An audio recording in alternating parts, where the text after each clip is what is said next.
Good morning, good afternoon to Mad Dog athletes and those of you following at home. Hey, got some good feedback from Chris and also from doing our workout last week, so that it's good to have Kelly, what Kelly says to warm up, and Carl.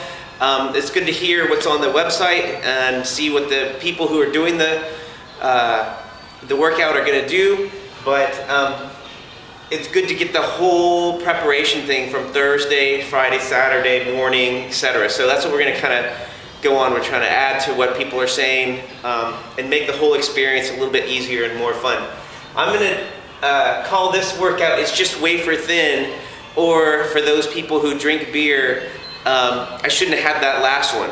And I think that what this workout has to do with that is that it's not the last beer that made you sick. It's not number 11 or 12 that made you sick. It's everything from 3 to 12, right? So the idea that we always think, oh, I should have got to be careful on that last rep. It's not the last rep. It's all the ones in before that. So again, the same message. I feel like a broken record, but really, same message. Take your time in the beginning, build the correct technique, reinforce that through practice on Thursday, reinforce that warm up on Saturday morning, and then nail it during the work, even during the workout, reinforcing it in the early rounds, and then have an exit strategy, right? So really quickly, what we've got here is 36 reps per round. So a lot of movement. If you do 5 rounds, 75 box jumps, 60 push press or whatever, or push jerks or split jerks. Or I guess if you're a badass, shoulder press. But I start these because the idea is that those 3 just pound the crap out of your ankle. And Kelly and Carl have a great 20-minute piece on prepping your ankle and techniques. So I'm not going to go into that, but that's one area that we have to watch out for.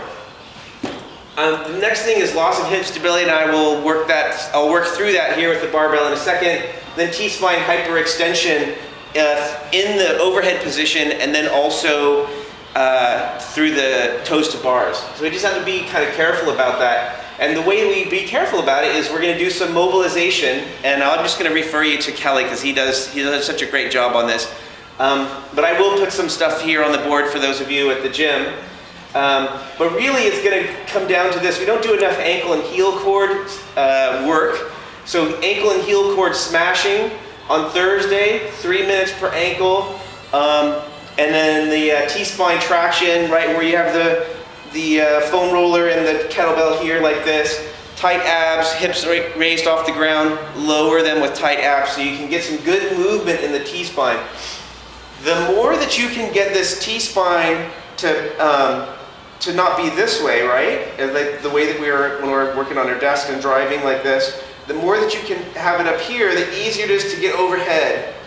The easier it is for you to get overhead and in the stable, sort of neutral position, the better you're going to be throughout the workout. Because again, hate to be a broken record, 72 overhead, that's a lot of time overhead. So here's what we're going to do to actually warm up day of. We're going to do for Thursday, we're going to start just kind of movement prep, thinking about how we need to do this, the workout. 1 round in 3 minutes of 5, 2 push press, 2 push jerk, and then 3 toes to bar. So we're just getting a little bit of facility moving, just trying to plan in our head, hey, when we get tired, I mean, do we honestly think they're going to do 72 push presses or 60 push presses? Unlikely, right? So let's get some facility moving, going from push press to push jerk. Lots of rest, you're super fresh. Do another round, 5, 2, 2, and 3. 6 minutes into the workout, we're going to start with this. This is at 2/3 load, so it should be fairly easy. Now we're going to go up to 10 box jumps, 4, 2, and 2, 6 toes to bar. By the way, Saturday morning, what I would say is do 3 rounds of this, maybe on the 2-minute interval or something like that, or just kind of moving through it. This would be a great way, right? Pre-workout, just to nail this down in about at 10 minutes till. Nail this out, do 3 rounds of that, super easy, put the weight on, you're good to go. And then finally, for our workout here today, on the 3 minute, 1 full load, full reps, 2 times through, just to kind of get the feeling of like what's your body doing and how to realistically plan for the workout. It seems like from watching the games workouts that people are doing these on a time basis just to kind of keep moving, and that's what we're going to do. So here, let me just really quickly go over what I'm talking about.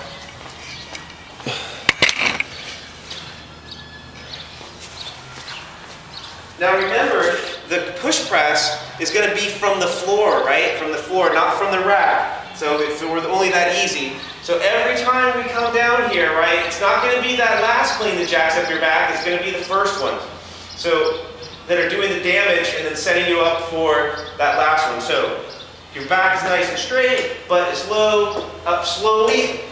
And again, what we're going to do is we're going to practice, even in the workout, power cleaning, right? If we come up here, we do a muscle clean, we're never really practicing this really nice stable position where we're bending the ankles, knees, and hips simultaneously,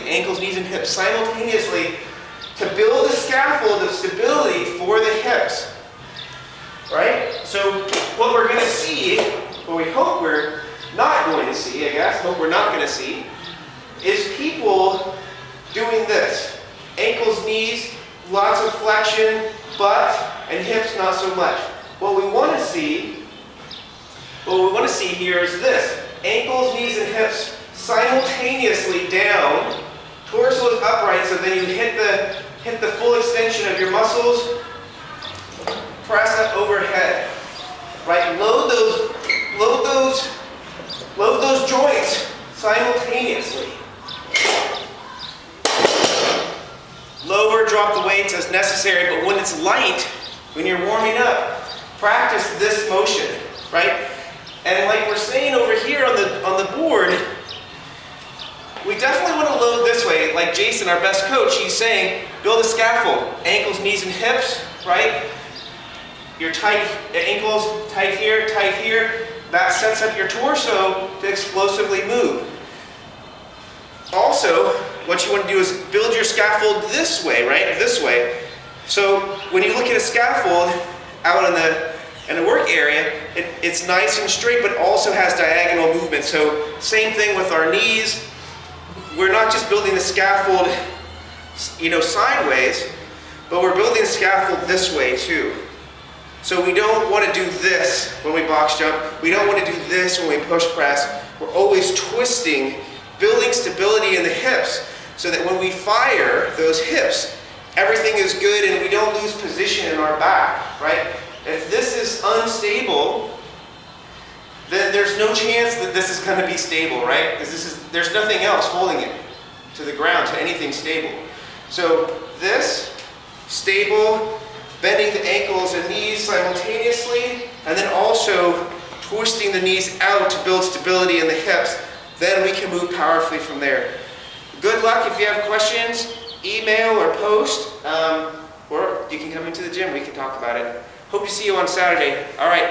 Thanks for stopping by.